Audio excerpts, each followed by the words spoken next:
National Development Plan, Vision 2030, captures a number of objectives and outcomes to realize better living standards for the people of Jamaica. And it will involve engagement of all the stakeholders to drive economic growth and to realize development for the country.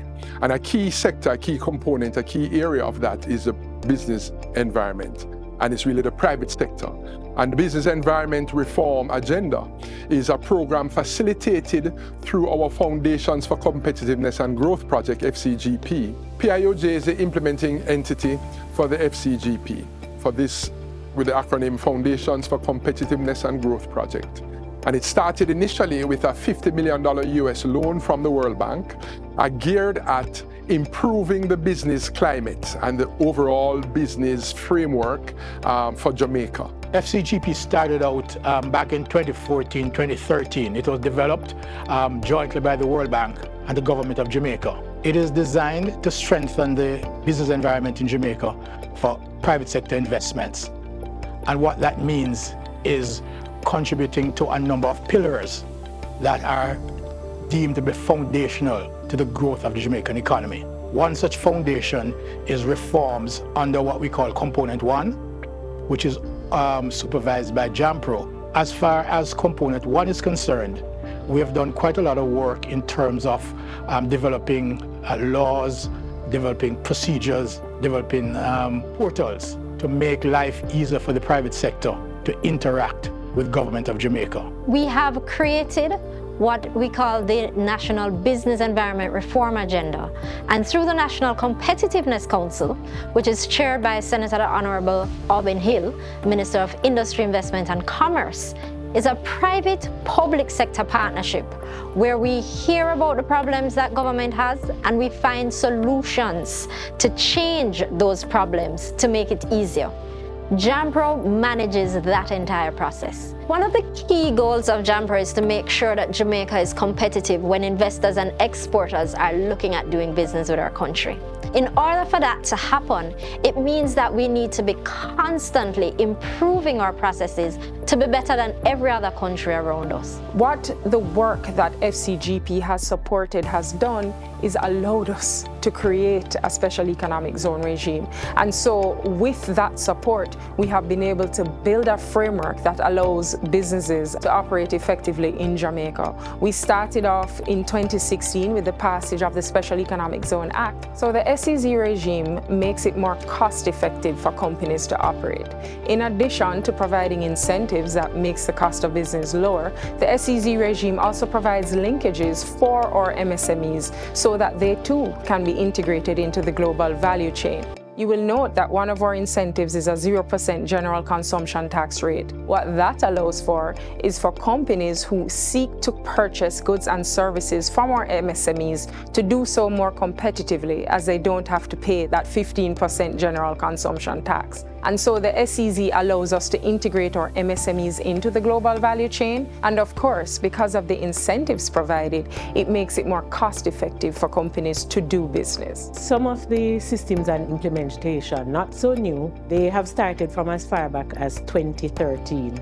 So we have the Companies Amendment Act 2013 that created the super form or the one-stop registration. So what this amendment in the law essentially did, it got rid of people having to go to 5 government agencies.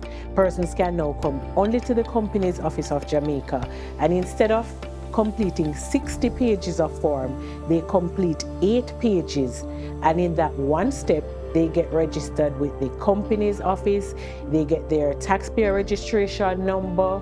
In the case of companies, a TCC, they get registered with the NIS, Hard Trust, and the NHD. Instead of a customer going to 5 government agencies, they come to one agency and they get all the registration done, and it's at no additional cost. If you think about it, most of the government services that GOJ provides are not provided by anyone else. So we know we had to figure out a way on how could we provide these services to the citizens, business, and any other stakeholders in some digital platform, because everything is going digital now, in some centralized way that they wouldn't have to try and remember every single URL for every government site, every single business that actually are a ministry, department, and agency that would have to carry out these services. So that was the rationale behind having this centralized digital platform, gov.jm, to make sure that we provide a user-friendly, seamless, and easy to remember way in which people can access government services. Because the key things, we have focus areas and categories relating to business as well on gov.jm, because that's a critical thing for the government. A wide range of persons can access the Ministry of Tourism services on the Business Gateway platform.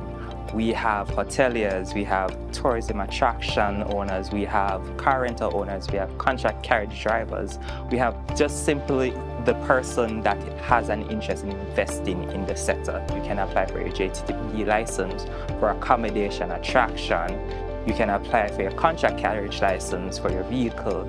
You can apply for the tourism concession. You can apply for tourism incentives. So there's a myriad of services you can apply for on the platform. The Jamaica Business Gateway is an amazing platform that I foresee will help us in many different areas. One is to streamline business processes for the tourism stakeholders, as well as to help them connect with us quicker and easier. So it's really an amazing tool.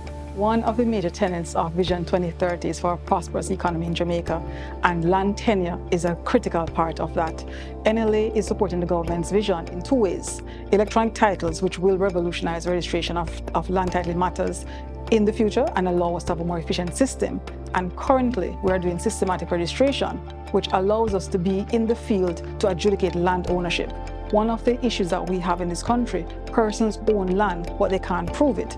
Systematic registration allows us to go in the field and door to door, we adjudicate your land rights where you are. And we've had tremendous success in the last 3 years, and we've issued far more titles than we have in the last 17 years of land registration. So systematic registration and e-titles, together we support the government's mandate to have a prosperous economy by 2030. Electronic titling will revolutionize how we do land transaction in Jamaica. It will change the landscape for real estate dealings in this country. It will allow us to efficiently and transparently register land transactions in less time than it does in the current paper-based system.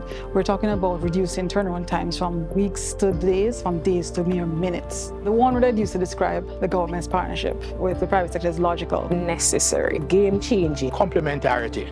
Effective. Collaboration. It's vital.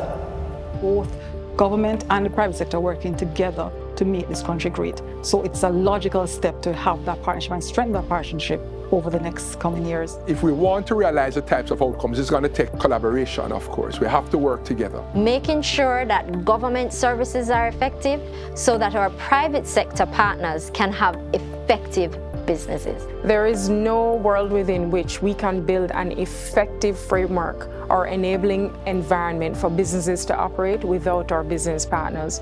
We have to hear from them, we have to support them, and we have to create an environment that is informed by the realities that our businesses face on the ground. And so there are no two ways about a public-private partnership. It is how we have to work, it is how we must work in order to grow the economy of Jamaica. So government has to set the stage, provide the rules, the regulations, the facilitation, and everything to make businesses get established, operate, and flourish. It's game-changing because it has allowed the GOJ as a public sector entity to make changes in a much shorter time than it would have done without the partnership from the private sector. It's very critical to us working together.